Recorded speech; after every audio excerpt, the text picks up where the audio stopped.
Deixa eu ver, bom dia ainda. Bom dia a todos. Primeiro, eu queria agradecer o convite de estar aqui hoje nessa mesa tão importante e desafiadora. Professor Renato, professora Deise, Chico. A gente retomar e retornar, não é, a nossa casa de um outro lugar diz muita coisa. Eu falo que o desempenho educacional, trabalhar esses indicadores, eles fizeram parte da minha trajetória acadêmica e foi um grande desafio, está sendo e vai continuar. Pensar em tudo isso que o Chico expôs para nós lá na prática, não é? Eu estou hoje à frente da Subsecretaria de Desenvolvimento da Educação Básica, da Secretaria de Estado de Educação, e pensar, não durmo mesmo, há muito tempo, Chico, pensar tudo isso num sistema como o nosso, numa rede de 3.600 escolas estaduais, mais de 10 mil escolas municipais, não é? Mais de 200 mil professores, 2 milhões de estudantes, é que o desafio começa a ficar um tanto quanto mais complexo. E eu acho que hoje, eu fui muito desafiada com esse convite, quando eu pensei, e aí na temática, né, da discussão dos municípios do quadrilátero, porque a discussão de território ela precisa chegar na gestão pública. A gente discute muito o território, mas na hora de pensar a organização da política, a gestão dessa política, isso se torna um desafio. E aí eu fui muito desafiada e me fez pensar, conhecendo um pouquinho mais, me debruçando sobre os municípios do território, a pensar o quão importante realmente a gente ampliar essa discussão. Eu falo que Minas está num momento bastante propício para isso. Nós construímos, eu acho que pela primeira vez na história aqui, na educação, uma política pública de Estado realmente colaborativa, em regime de colaboração com os municípios mineiros, que foi o currículo referência de Minas Gerais, né? Foi realmente uma construção a muitas mãos, né, de todos os municípios, uma parceria muito grande com a Undime, e que eu vejo, Chico, como um ponto de partida para a gente repensar essa organização em territórios, né, e trazendo aqui, basicamente, para o território do quadrilátero que nós estamos discutindo, e como não dá mais para a gente pensar em redes. A gente tem que pensar na educação pública. O currículo, penso eu, em redes escolares, né, de instituições escolares. Não dá mais pensar enquanto rede estadual, redes municipais, enfim. Nós precisamos entender o estudante como um estudante nosso. Ele é nosso e ele transita. Ele transita entre as redes, não é? E essa garantia da trajetória, Chico, eu entendo que a gente comece por aqui, pela discussão do currículo. Por isso que eu acho que é um ponto de extrema importância e que a gente deve, realmente, a partir dele, trabalhar todos esses indicadores. Por que é tão difícil e levar a discussão teórica para a prática da gestão pública, que é o desafio que eu tenho nas mãos hoje? Porque tem questões que, às vezes, pormenores e, às vezes, não vistas e discutidas, mas que fazem muita diferença para garantir essa trajetória regular desses estudantes, né, conforme o Chico colocou, que é uma grande questão que nós temos, de promoção, de repetência, de abandono, que começa pela própria organização das escolas. Nós temos, às vezes, uma dificuldade de pensar, entender a autonomia da instituição escolar, mas até em que medida essa autonomia de organização ela pode sobrepor uma necessidade de organização sistêmica, de organização de um território. Por que eu estou dizendo sobre isso? Porque a gente percebe que a trajetória escolar dos estudantes E aí, Chico trouxe já muito bem os números, né, do quadrilátero aqui. A gente pode até colocar, acho que seria bacana. Essas trajetórias, a interrupção delas é muito em função das várias organizações diferentes que nós temos no seio da escola, na sua estrutura curricular. Então, nós temos componentes, né, disciplinas diferentes, carga horárias diferentes, número de aulas diferentes, e isso também dificulta a vida e a trajetória escolar. Então, Chico, eu acho que a gente precisa chegar nesses pormenores de entender essa organização e essa trajetória, porque isso faz muita diferença. Como que o território do quadrilátero, as suas escolas, sejam elas estaduais ou municipais, que é as perguntas que eu comecei a me fazer, como é que elas organizam o currículo de forma integrada, para que esse estudante ele consiga, independente de onde ele esteja, ou se ele precisar de migrar de uma escola para outra, ele tenha garantido a sua trajetória, o seu percurso formativo? Não temos.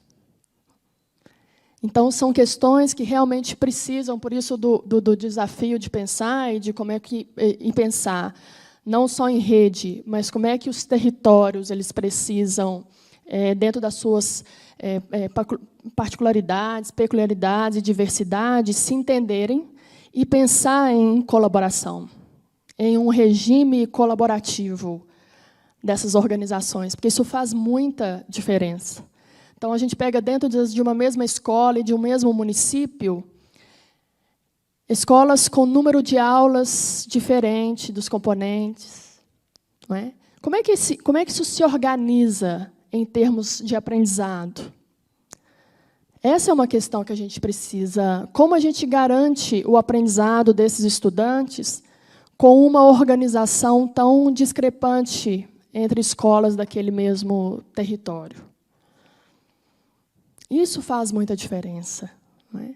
Como pensar nessas habilidades que estão em todos esses percursos, em conteúdos que estão durante todos esses anos de escolaridade, se a gente não pensa isso de forma integrada? Então, os meninos transitam. Então, são questões que, quando a gente vai descendo na cadeia da gestão e da organização da gestão pública, isso precisa vir. Como é que a gente orienta? E isso está conosco. Então, para a gente chegar e pensar em discutir esses indicadores, como é que nós estamos fazendo a transição entre redes? Nós temos um problema grave de transição de rede municipal para rede estadual. Nós temos um problema grave no nosso 6º ano. Então, são questões que precisam ser trazidas para o cenário, e, às vezes, isso fica muito longe da gente. Né? Isso fica muito longe da nossa discussão teórica, mas que, na hora que a gente traz isso para a realidade de se pensar essa organização, isso faz muita diferença. Não é? O que os meninos estão aprendendo ao longo do ciclo dos anos iniciais, nas escolas municipais, nas escolas estaduais? Por que dá tanta discrepância, divergência de resultado, né, de proficiência, ou seja, do próprio rendimento?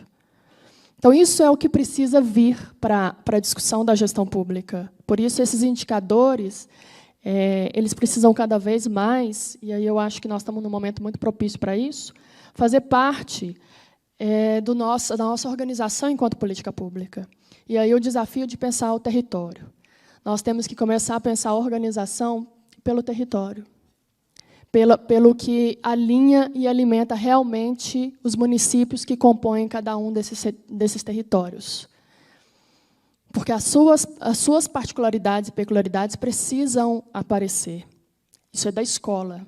Mas o que une todas elas?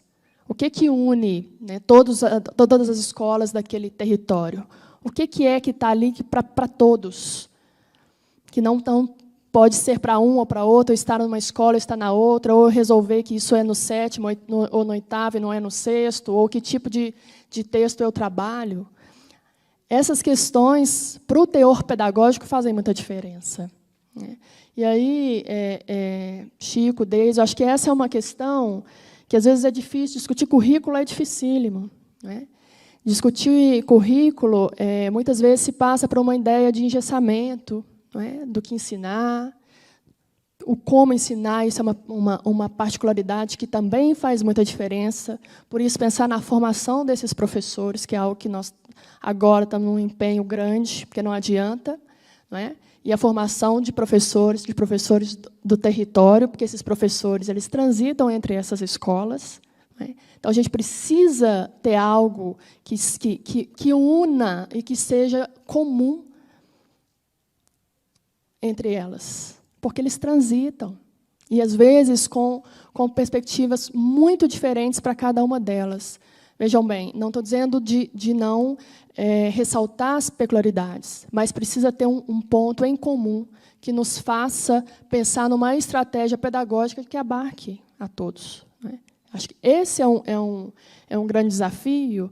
E como trazer isso para uma realidade aí de 3.000 mais 10.000 escolas municipais? Ou seja, nós temos mais ou menos 14.000 escolas públicas aqui, que é nossa.